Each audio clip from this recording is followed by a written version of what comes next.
All right, let's break this one down. So I'm in drop D, and the best way to do that is just to play your open D string and lower your E string down until you match it.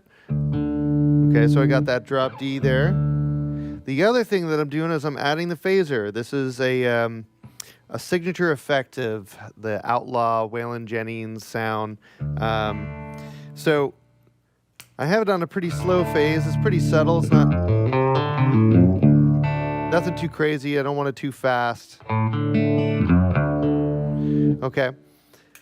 You also notice that there's a halftime feel going on in the drums, and the acoustic are kind of accenting on that, or accenting along with that.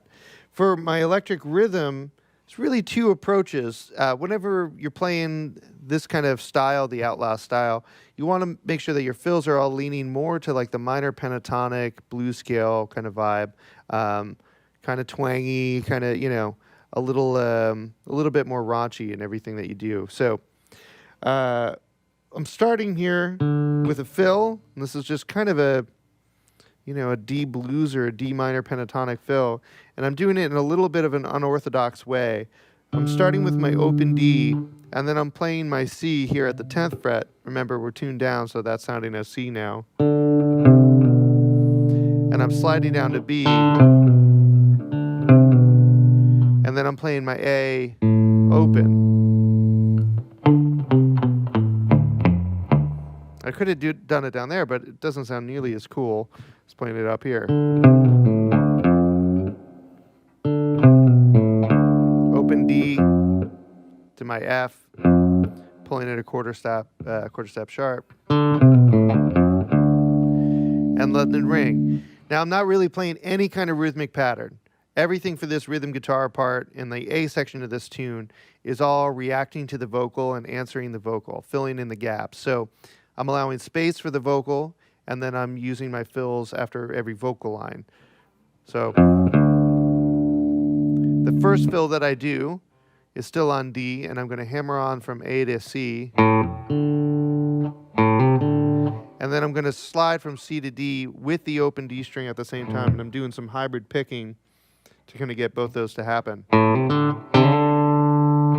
I'm grabbing that with the middle finger and the pick.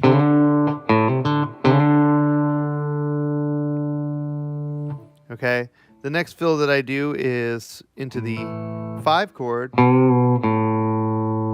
Again, another little bluesy fill there, in and out of that C, right? And then back to the D.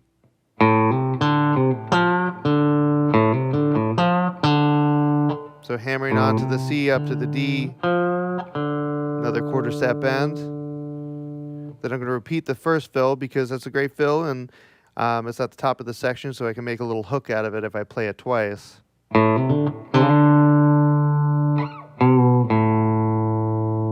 I brought back those 2 fills for the 1 chord and the 5 chord. Again, that just kind of, it's a nice little emulsifier, kind of ties everything together. And now I want to do a fill that leads me into the B section. So I want to make sure this fill takes me into that G. Feels really final there. Now I have a little bit of space left. Leave that space because I'm not the only one doing fills here. There's drummers, there's bass players, there's other instruments.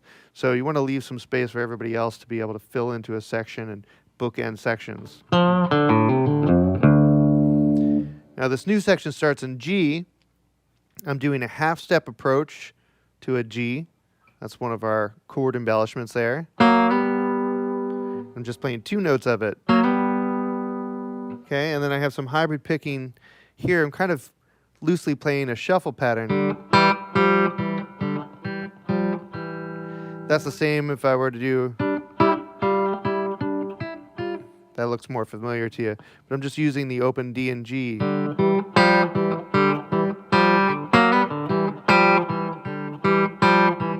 I'm grabbing both those at the same time every time. So that's my new rhythmic pattern for this B section. I'm going to stick to that. So I held off that whole A section, no rhythmic pattern, and I brought it in on the B. It just really helps make those 2 sections special. They're different from each other. They're both interesting. When I get to the 1 chord, I'm going to use that shape and keep the same idea, sliding into a double step. And then I'm going to play this pattern right for the D, but I'm going to do down here off the open strings also.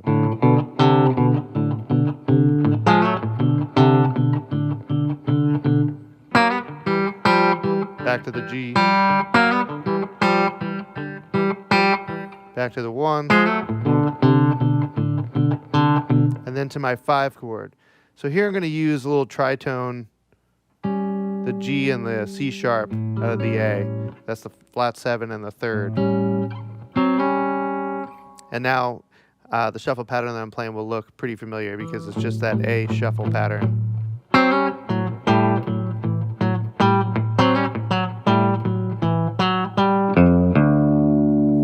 And then I want to pull it back into bluesy drop D world right away and set up that section. So I'm doing a bend off the F into my open D, and that takes me to the top of the form again.